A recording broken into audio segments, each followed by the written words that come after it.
actually not a very nice day today to be doing this.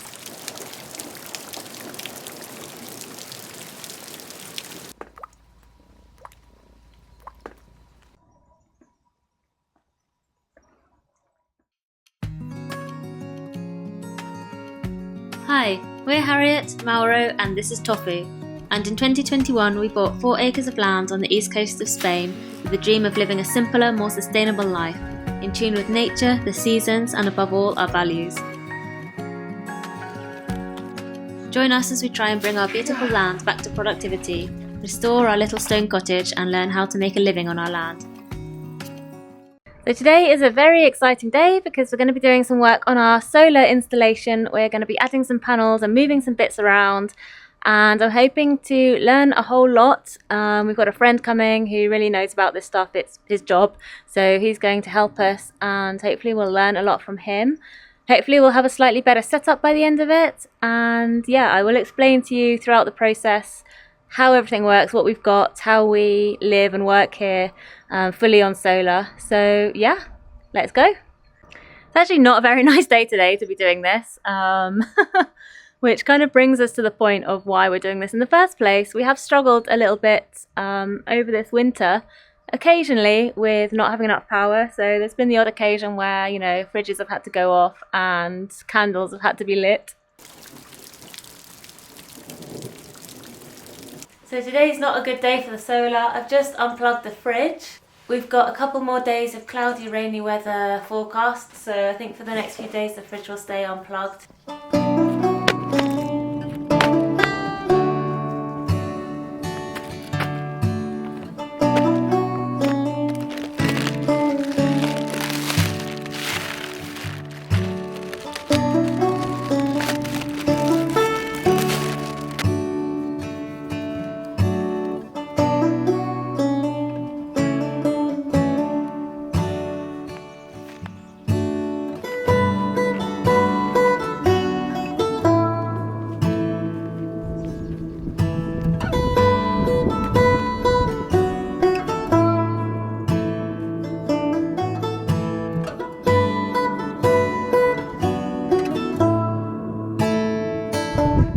It's very kinky, this hose.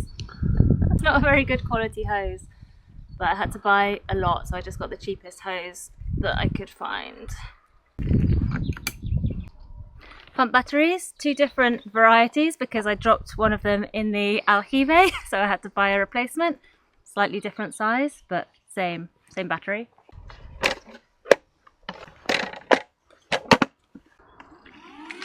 Oh, let's go see. It's coming. It's coming.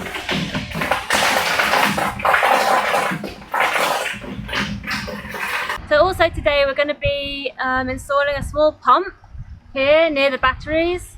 So we're just filling up a water container at the moment so that we have got some water to actually pump.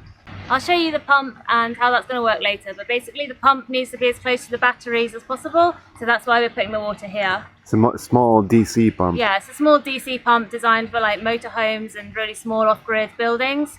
So water's going here, batteries, solar stuff is going in that shed, and the water is going to go just this way to the kitchen and the bathroom, so everything's nice and close together.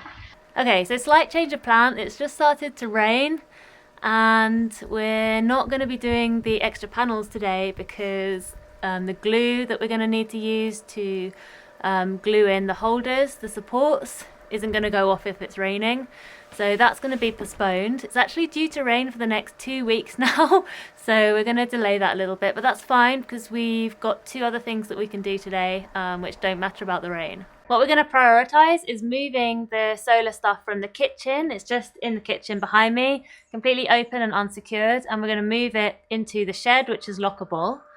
And we're also going to install the pump. Deciding to move these things today is also kind of motivated by the rain, because we've realised today, basically, with this weather forecast, that we really just need to buy a generator because, yeah, we're looking at 2 weeks of no charging, no sun, which is the first time we've had this long a period since we've been here. with this kind of weather. So we're definitely going to struggle with the system, the solar system that we've got. It's not going to charge. We're not going to have power, which is not the end of the world. I can live, you know, without the fridge and without light. But if I can't even like charge my phone, my laptop, and I'm stuck inside with nothing to do, it's going to be pretty miserable. So we're going to buy a generator, which we should have done a while ago. Well, we did. It got stolen. That's a long story. We're going to buy another one, and we want to store it securely in the lockable shed along with the solar stuff. So that's what we're going to try and do.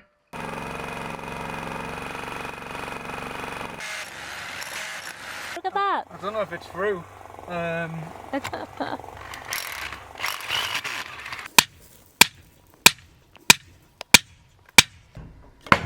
We're trying to get through this wall here so that the electrics can come in through this wall and into this little utility room. But the wall is quite thick. Hit it again, hit it again. It's going, it's going. It must be through, right? It must be through. Yeah. We felt it. Through? We through? There's one hammer away.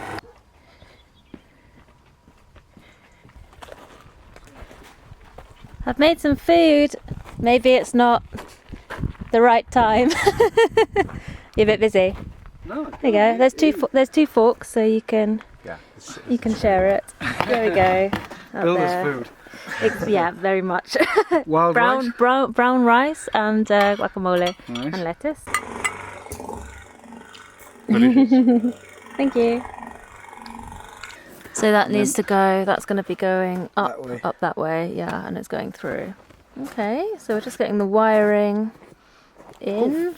And this is going to bring the power into the house, and this end is going to go up here, and connect to the batteries that are going to be in the shed, and the other end obviously comes out in there in the house.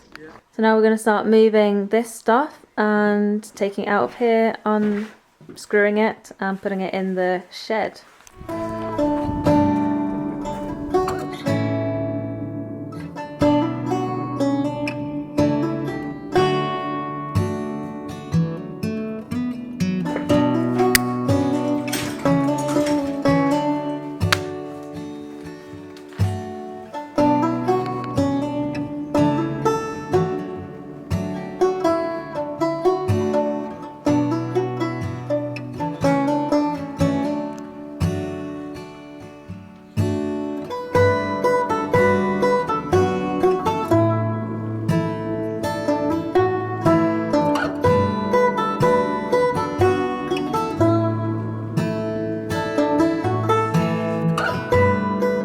We've just taken the front off our inverter charge controller, and we're going to wire in, while we've got it open and off the wall, we're going to wire in a cable coming into this AC in middle hole, so that we can then plug our generator in when we get one to charge the batteries if we need to after some cloudy, rainy days.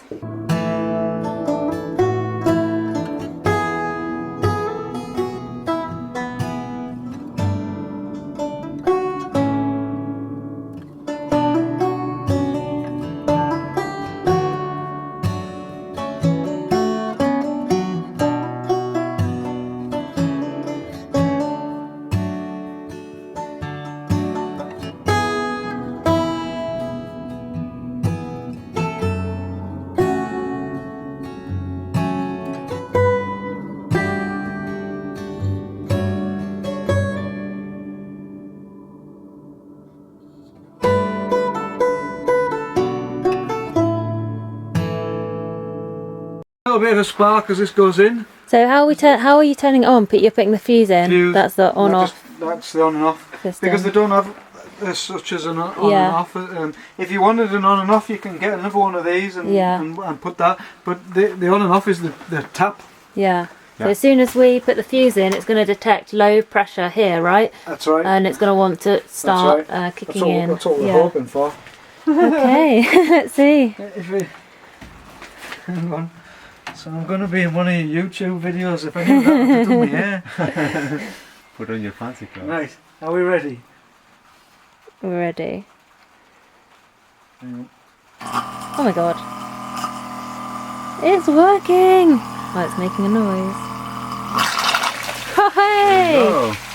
Pressurized water. Look at that! Oh, it's quite strong, yeah? Perfect. So this is all set up as it was before, just in a new place. And we're gonna try and turn on the generator, which is wired into the AC input and plugged in over here. It's not our generator, we're just borrowing it for the...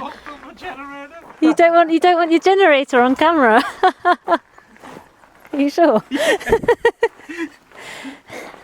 This might go. This is somebody's generator. Some kind person from town has lent us their generator. It's terrible. Oh, look at that.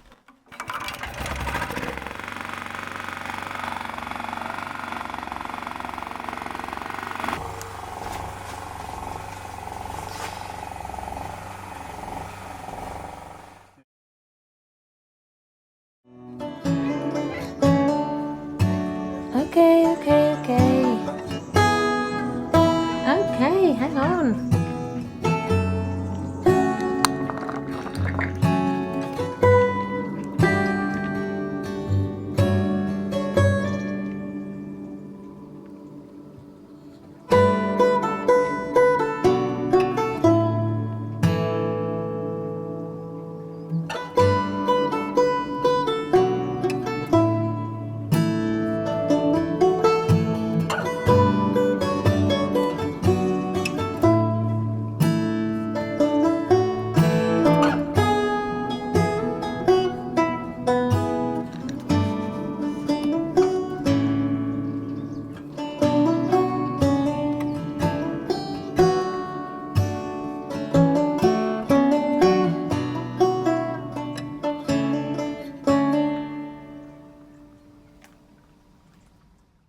Now that it's not raining, I am going to explain a bit about our system, the components we've got and how it works. I'm not an expert in any of this, so I'm just going to explain what we've got. We had help with the sizing of it all and the choosing of the components. So I'm just going to explain what we've got, how it goes together. So there's three main components or pieces in any kind of solar setup or any off-grid solar setup. There's the panels themselves, which convert the solar energy into electricity. There's the inverter/charge controller, and there's the batteries. So the inverter/charge controller is in charge of taking in the electricity coming from the solar panels and feeding it into the batteries for storage. That's the charge control part. It's controlling the charging of the batteries and make sure that if the batteries are full, then it's not trying to charge them anymore, etc. And the inverter part is the inversion of DC current from the batteries into AC current, which is the type that you need in your house. So it does the two things, the charge control and the inversion. In terms of the panels, we've got four. These are four 375 watt panels, and we will have 6. Those are the panels that we were going to install yesterday and then we didn't. So with the 6 panels that we will have soon, that's going to give us 2,250 watts in total. They're connected in series. That total is just 6 times 375. So that's like the total watts that these panels could produce in ideal conditions. That's just a theoretical number. They're never going to reach that many watts because you're going to have shadow like we've got at the moment. There's some tree shadow falling on these panels, which is not good at all. The angle is also not ideal of these panels. We wanted to raise the angle and get it at a more ideal angle for this latitude. This is far too flat, so they're not working at maximum efficiency. You've also just not, you're never going to have like ideal perfect conditions. Things like temperature as well affect them. So we can go and have a look now at how many watts are actually coming in from these panels at the moment, given that the sun is not at the highest angle, the panels aren't at the right angle, there's shadow. It's not going to be great. Coming out of our panels is this pipe here, this protector, inside of which are a positive and a negative cable. And this goes over the end of the roof. And it comes down the back of the house. And it goes into the shed, which is situated just there at the back of the house. And here's our shed setup as we left it yesterday. These two cables here, these are the positive and the negative that are coming in from, there's just a hole in the side of the shed. This is what was coming from the roof, from the panels. So these go into a little fuse box, and from there they go into the charge controller inverter, which is this guy here. It's got a little display on it so we can see what's going on. At the moment it gives us a rough indication that the battery is probably not quite full, but it's probably close enough because it's about 10 in the morning now, so it's only just really started charging. It's telling us that there's light and that that light is being used to charge the batteries at the moment. I can go through a few settings and I can see different values for the input. I want to see if I can see how many watts are coming in. Okay, 53 watts, 52 watts are coming in. So that's, you can see that's nothing. That's the shade. It's actually just clouded over as I've come in here. So we're not getting a lot of watts coming in at all. Like, this is nowhere near as efficient as it could be. I can also go through some values over time. I don't really look at these very much. There is an app that you can use that gives you this information in a clearer way than just flicking through this panel. I tend to look at that more, just trying to get back to the original. Yeah, here we are. The charge controller is connected to the batteries with these thick cables here. And they're connecting these batteries, which are connected in series. Honestly, I don't know much about wiring, connections, stuff like that, so I'm just telling you the facts, and if you know what I'm talking about, great, and if you don't, then you're the same as me and you wouldn't be able to wire this all up yourself. So these two batteries, I can't move them because they are extremely heavy. I can't even really lift this. They're super heavy, so I can't show you the label in here, but they are both identical 12 volt, 250 amp hour AGM batteries. Okay, so what does that mean? First of all, 12 volts. So each of these is a 12 volt battery, but they're connected in series, so that makes them add up to 24 volts. So for example, the pump that we connected yesterday, the pump connects directly to the batteries. It's got a little wire that just goes round like the battery connector, and that pump is a 24 volt pump, which is important because it's going to be connected to 24 volt batteries. So if you're connecting things to the batteries, that's the sort of thing you need to know, like, is it a 12 volt battery, or is it a 24 volt battery, or is it two 12 volt batteries connected together to make 24 volts? So that's where that comes in. 250 amp hours, what does that mean? So that's about the storage, that's a measurement of storage of energy. So that's about how much the batteries can store. So watts that we mentioned before, the panels being 375 watts each, that's a measurement of energy use over time. So 1 watt is 1 joule per second. So if I have a laptop that consumes 100 watts, I don't know how much energy that's actually is going to use unless I know how long it's on for. So if that laptop's on for 1 second, it's using 100 joules. If it's on for a minute, it's using 60 times 100 joules. So watts gives you like an indication of how much energy is coming in, you know, in like 1 second. So you really need time with that as well. Amp hours, like kilowatt hours, is a measurement of energy like as it's stored. So the hours is like added into the unit. So amp hours, like 1 amp hour is like I could use an appliance that uses 1 amp for an hour. So with batteries, you're thinking about, okay, how much energy have I got stored? So these, they're 250, like I said, they're connected in series. So that means that they stay at 250 amp hours is their capacity, even combined together. So that means that I can use, for example, a device that uses 1 amp for 250 hours. Or a device that uses 25 amps for 10 hours. So you get an idea of what you can use and for how long.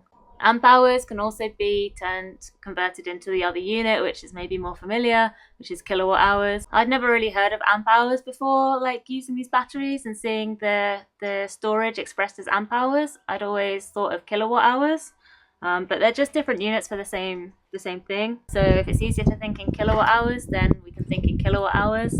So 6,000 watt hours.